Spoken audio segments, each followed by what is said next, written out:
ताज्या आणि सुपरफास्ट बातम्या पाहण्यासाठी स्वराज्य न्यूज मराठीला सबस्क्राईब करा आणि बेल बटन प्रेस करा. लोकशाहीचा गळा दाबला नागेश भोसलेचा भारतीय जनता पार्टीचा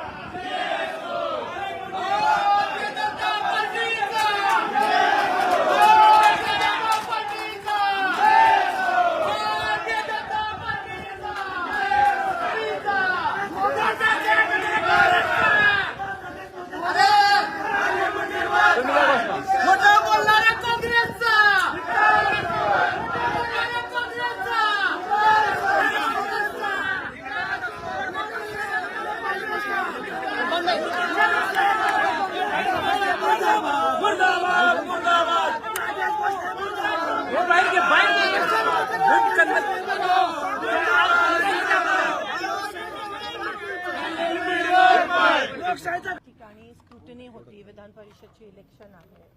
काल आमचा कॅन्डिडेट या ठिकाणी आमचा कॅन्डिडेट आदित्य फत्तेपूरकर महाविकास आघाडीकडून फॉर्म दिला.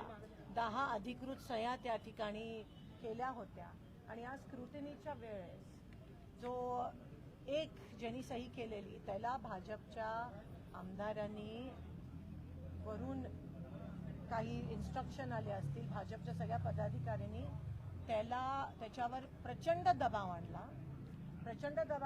त्याला पळवून नेलं, किडनॅप केलं खरं तर, आणि त्याला खोटं ॲफिडेव्हिट ह्या ठिकाणी सादर करण्याचा दबाव आणला की ही माझी सही नाही आहे.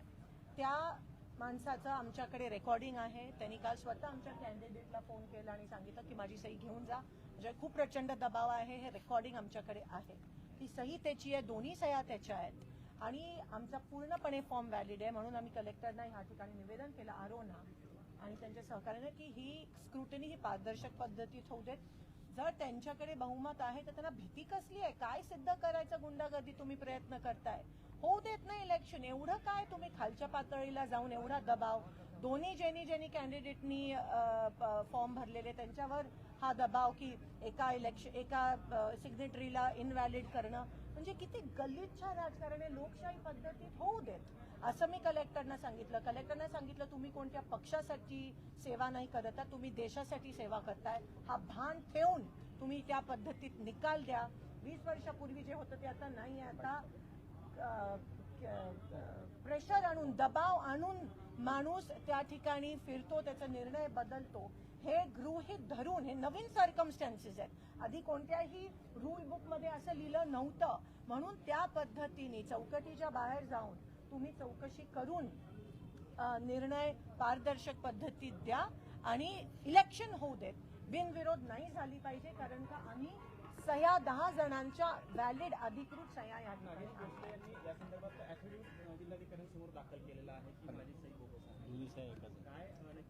दोन्ही सह्या एकच आहेत. काल त्यांचं बोलणं झालं. आदित्य फत्तेपूरकरजींबरोबर ते गेले 25 वर्ष काम करतात.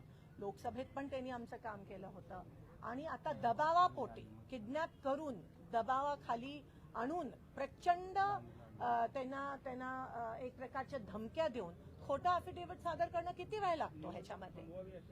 100% ह्याच्यामध्ये काय जर तुम्हाला तफावत जाणून आली तर ती निवडणूक स्थगित केली पाहिजे. बिनविरोध होऊ नका देऊ, कारण का हे व्हॅलिड आहे. हे दबावापोटी झालंय, भीतीपोटी झालंय. हे पूर्णपणे निष्पन्न होत आहे आणि म्हणून निवडणूक योग्य त्या पद्धतीत झाली पाहिजे, पारदर्शक. आता आपल्या अर्जाची स्थिती काय? आपला उमेदवाराचा अर्ज बाद झालेला आहे? अजून निकाल देणार आहेत.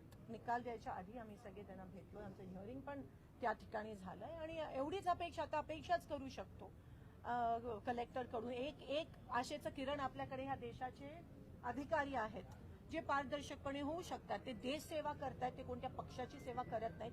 त्याचा भान सगळ्या अधिकाऱ्यांनी ठेवा. जो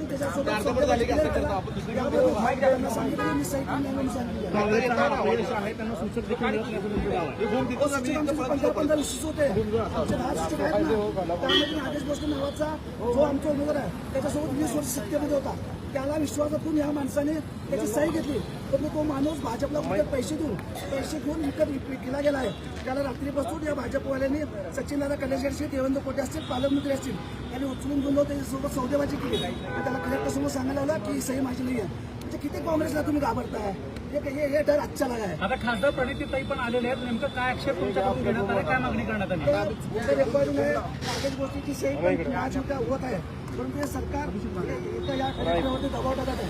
पोलीस आहे मॅच रेकॉर्डमध्ये मी ठरलेलं आहे, यांच्यापेक्षा कॉल रेकॉर्ड आहे नागेश भोसलेंचे, परंतु कुठेतरी दबाव टाकून हे सरकार फक्त काँग्रेसला घाबरत आहे. त्यामुळे आम्ही मतदाराला धडा शिकवण्यासाठी नागेश भोसलेचा निश्चित करतो.